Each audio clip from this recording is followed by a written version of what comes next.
top 10 acting performances of the year so far, I'm gonna give an honorable mention to Dave Bautista from Knock at the Cabin. The dude is the best part of the movie. I loved him. I had 10 other ones I wanted to talk about, but just it felt right to have him in there. He's like number 11. In 10th, though, I have Jack Black as Mr.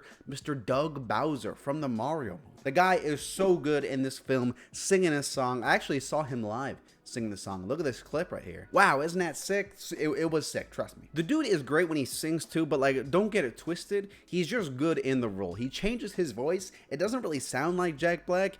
I mean, like, if you know it's Jack Black, it probably does. But still, it's just a impressive role regardless, and it's just funny. The dude kills it. After that, I have my man Lakeith Stanfield in The Haunted Mansion. The rest of the movie is fine. It's cool. I have a review on my other channel. You can check that out if you want. But Lakeith Stanfield goes so hard in this movie. It's absolutely absurd what he does. He brings so much heart and hurt to a character, and I loved being on this journey with him. And he is the character, the thing about that movie that stood out the most to me, the thing that has stuck with me since I saw it like a month ago. Recommend this movie just for this character and this performance. He's terrific. After that, I have Joaquin Phoenix in Beau is Afraid. The movie is insane. The movie is absolutely insane, as is Joaquin's performance. Someone who is scared, someone who is terrified, someone who is afraid, but he also has this love for his mom, and this fear and confusion he has throughout this big epic, this big odyssey is portrayed so well, so convincingly, but it's not a surprise because we all know he's that guy. I really want to watch this movie again because it's insane, and I want to see what a second rewatch would get me, but also because this performance is just so good. After that, I have Alyssa Sutherland as Ellie, Deadeye Ellie in Evil Dead Rise. If you've kept up on this channel, on my other channel,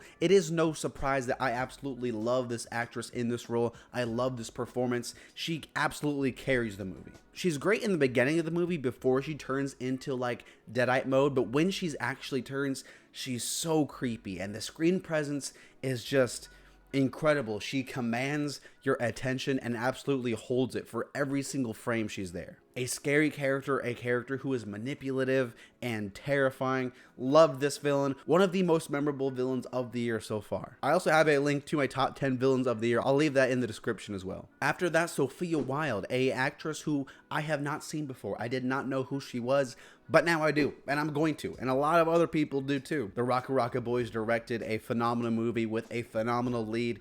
She brings so much pain to this role, someone who is going through this tragic loss and the vices she goes through to deal with that. And it's a performance that you can see a lot of in yourself, not because you're summoning demons to make yourself feel better because of your mom's dead, but because, you know, we've all gone through things and we've all leaned on different vices, good or bad, to help with that, and sometimes that has negative side effects. Sometimes that leads us to make decisions that aren't the best, but they're all stemmed from a place of hurt, and I loved how she portrayed that in this movie. Phenomenal. After that, I have Mr. Donnie Yen in John Wick Chapter 4. Another villain who I loved from this year. Kane is so good because he matches John Wick on a physical level of how deadly and how big of a threat he is, but on a personal level, he's interesting.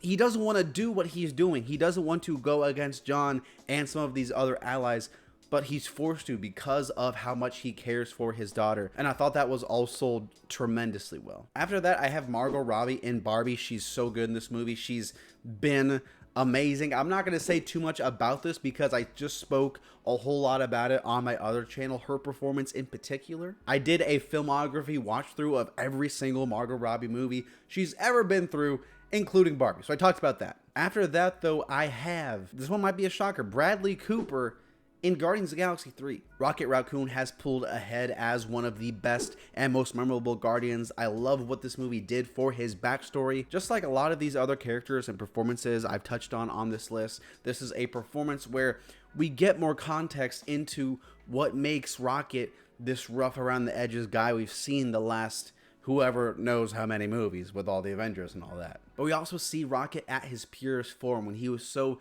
young and naive, and all of the tragedy he went through to lead him to this moment where he finally accepts his flaws, he accepts who he is in his past.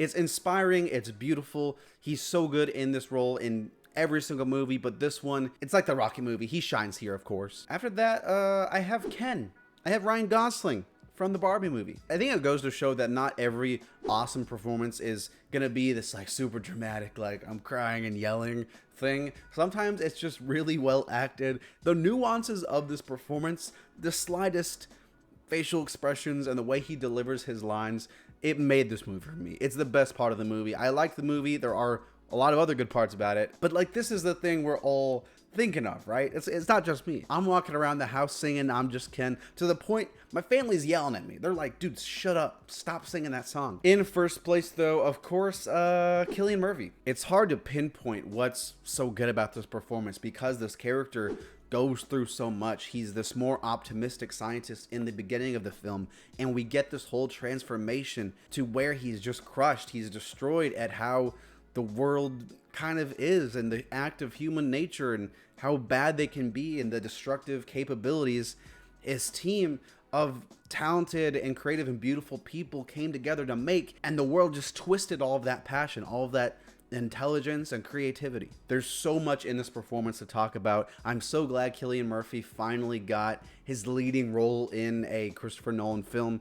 It's so good. Again, I want to watch this one again. It's my favorite performance of the year. That's my list. Let me know what your favorite performances are in the comments below. Thanks for watching. I'm uploading daily, every single day.